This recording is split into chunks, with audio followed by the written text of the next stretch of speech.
Hey guys, Cody here, and I hope you're having a wonderful day. I'm gonna go over this NANUK 935, what I have packed inside of it, why I have it packed inside that way, and some of the do's and don'ts when flying with sensitive gear like this. This is all my camera equipment that I'm gonna be taking with Hame and myself to Seattle so that we can film our videos. We have some product videography that we're gonna be doing, some product photography that we're gonna be doing, so I need to bring a serious setup. So this is a serious case for a serious setup. So let's dive in right away and see what's inside here. Okay, so what makes the NANUK 935 stand out? One, it is the largest carry-on case that you can get. The standards for a carry-on case are 22 inches by 14 inches by 9 inches. This case is exactly that. There's no wiggle room. It is exactly 22 inches long, 14 inches wide, and 9 inches deep. And that includes the wheels. That includes the largest feature, all the width, the height, and the depth. The next feature that we want to pay attention to is the double locking latches. So you can notice that I can't unlatch these latches without pushing down on the gray tabs here. So first you have to push down, then you pull them up like that. The case also has these two lock holes right here. You can see it goes through both layers of the plastic, the door and the body. So put this back together very quickly like this. You can also see the handle right here. This handle actually snaps down into place like this. Some of the other cases that I had seen, they didn't snap down into place like this. They just kind of jiggled around and made a lot of noise. There's also a pressure valve. It's an automatic pressure valve because when you're taking one of these cases on the flights as it's going up to altitude, the cabin is pressured, but if this was a checked bag, you would want to make sure that this has a valve in it. There's a waterproof seal on this case, so the air is not going to be able to go through that, so it has to be able to come in and out of this automatic valve right here. Okay, so now I've got the case standing up. We can see it's got a top handle right here, which actually has a little spring retracting. This does get a little loud. It does jiggle, like when you're taking this across a rough terrain, it does jiggle. It gets a little annoying. Actually, I kind of want to tape this down because I rarely actually use this handle. I'm either using the side handle or using this retractable slide handle. So this actually slides up and down. I'm a very tall person. I'm about 6'2", 6'3". It's just large enough for me. I do have to reach down a little bit on it, but it's just large enough for me to be able to walk comfortably with it. Okay, now opening up the case, you'll be able to see what I have packed inside. And voila, all of my camera equipment is right here. So let's start on this lower section. You can see there are two sections. We've got this upper section, which is a laptop sleeve and some pouches, zippered pouches. And then here is this lower section here. So let's just start here. I think this is the fun stuff that people would like to see. So how I organized this is I have my camera body, which is the Sony a7S III right here. And I have a small rig cage on this. Very useful to have a cage. Also, it's protection for your camera. This is an expensive camera and I definitely don't want to break it if I dropped it on accident. So this is just a layer of protection, but also this lets me build accessories onto the camera when I am using external power or external monitors, which I have over here. But anyways, this is the body that I'm using, the Sony a7S III. And then moving over, you can see I have a lens right here. This is the Sony 90mm macro lens. It's an amazing lens. It's great for portraits. It's also great for getting very, very close up detailed shots of products or bugs or flowers or facial features, eyeballs, anything that you want to get extreme close detailed shots. You can use a lens like this. This is a 90mm macro, so there's quite a bit of compression, but they have 50mm macros. They have a lot of different options for macro lenses. I really, really like this lens. It's my most recent purchase. So moving to the next lens, I have here probably the most popular Sony zoom lens, which is the 16-35 G Master 2.8. So if you can see that right there, this is a very popular lens. It's very high quality. It's an expensive lens, I know that, but it really gets the job done.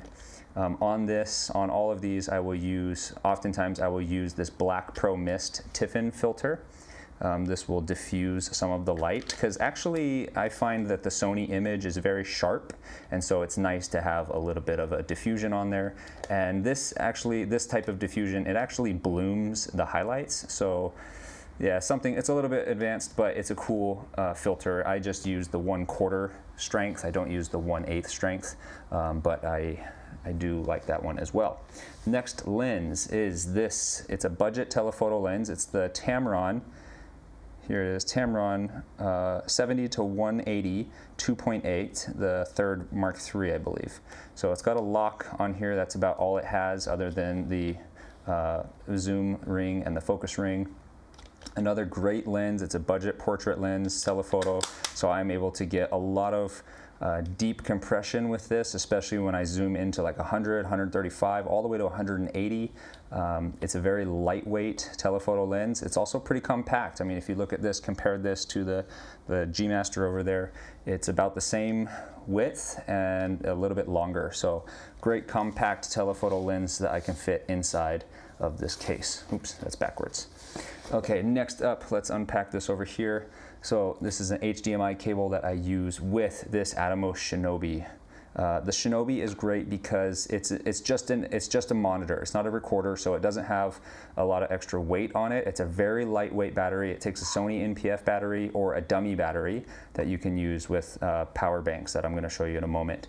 But this is a great monitor, very color accurate, a lot of tools for when I'm shooting in log footage. So awesome setup right here with this monitor. I'm going to put this off to the side, and I like to have a longer HDMI cable because sometimes I want to be able to have somebody else on the side of the camera holding the monitor, or I can actually for example, use like a talking head video. I can take the monitor and pull it off of the camera and move it off to the side so that I can check the exposure and check the colors and everything. Okay, up here I have two larger batteries. Now, this is where some of the tips and advice I have for you with flying with some of this gear. This is a lithium battery, and it's a 140 watt hour battery.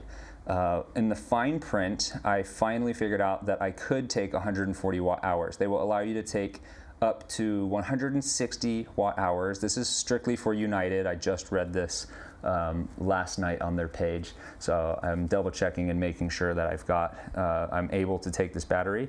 So they also want you to cover the terminal. I don't know how crucial that is for me because I've got it inside of this case.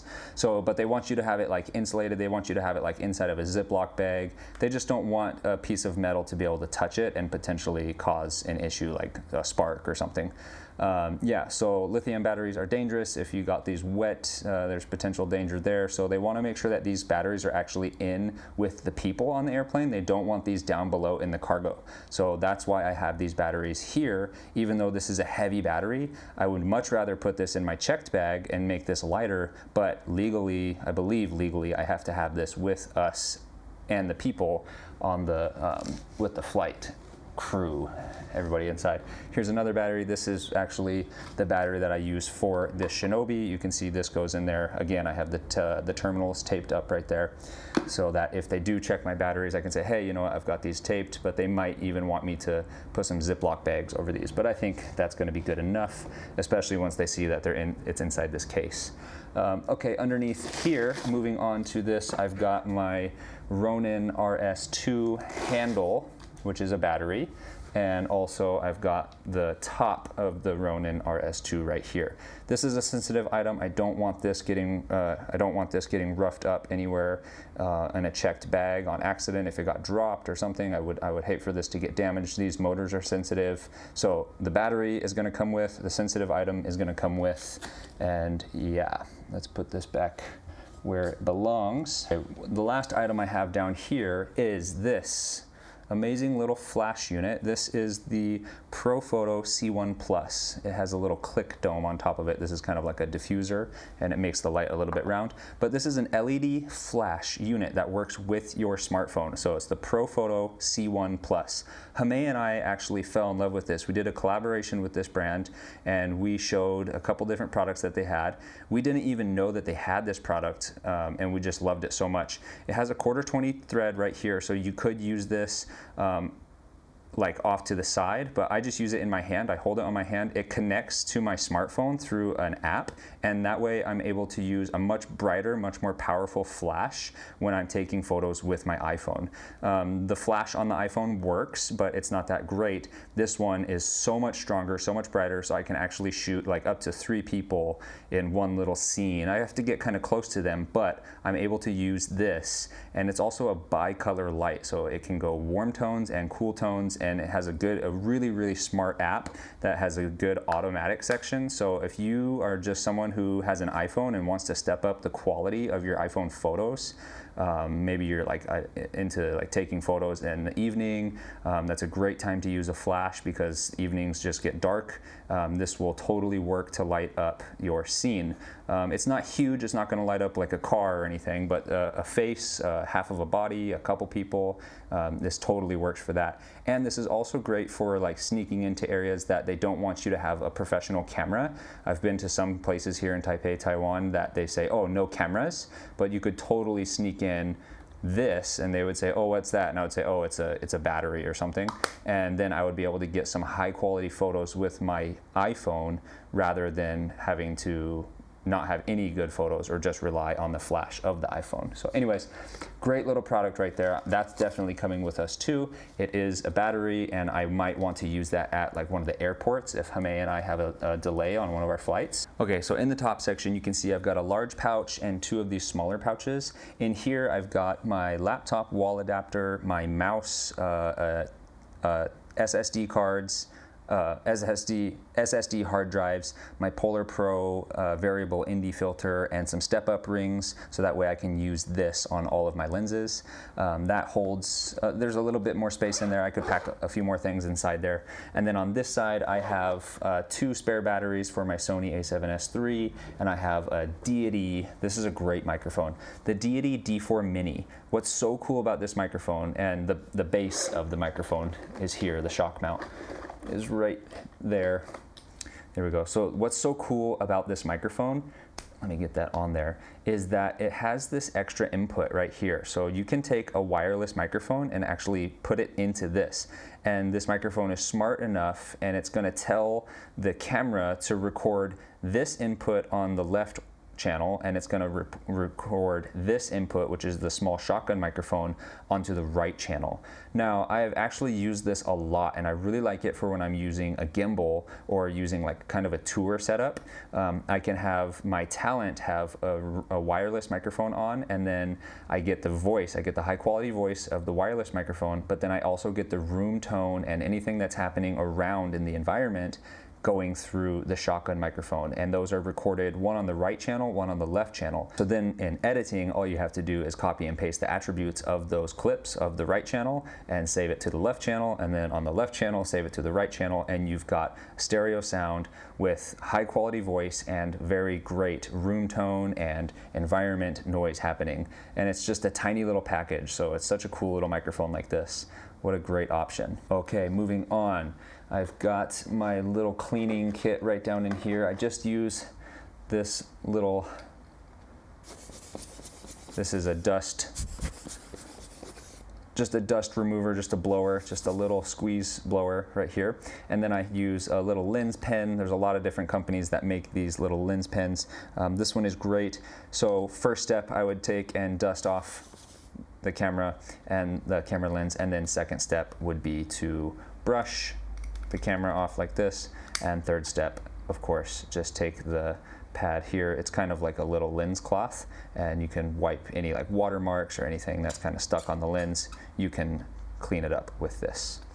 Last product I have right in here, this is a dummy battery so that I can run the power from those batteries down in the lower section. I can run the camera off of this dummy battery, and that way I can keep the camera on for a long time.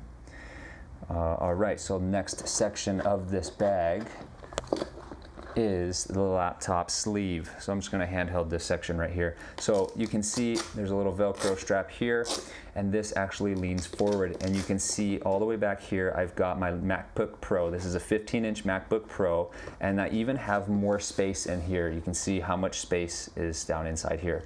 So I could probably fit 2 MacBook Pros back there, but then it starts pushing these products down onto those products a little bit more. So I really think this is the perfect combo for kind of on-the-go environment shooting. So yeah, I really love this product, really love the NANUK 935. All right, you guys, well, that's gonna be it for me and the NANUK 935 today. We are flying out tomorrow morning, so I might have a follow-up video for this, but if you don't see a follow-up video, yeah, we're just gonna be vlogging a little bit more. We're hoping to pump our YouTube channels up a little bit more. We've been really focused on social media, on Instagram, on TikTok specifically. So yeah, we're gonna start changing gears and put a little bit more content up on YouTube. So looking forward to connecting with you guys more here, having a little bit more long form content for you guys to learn from and for us to interact together. So yeah, I will talk to you soon. See you soon in the next video. Bye-bye.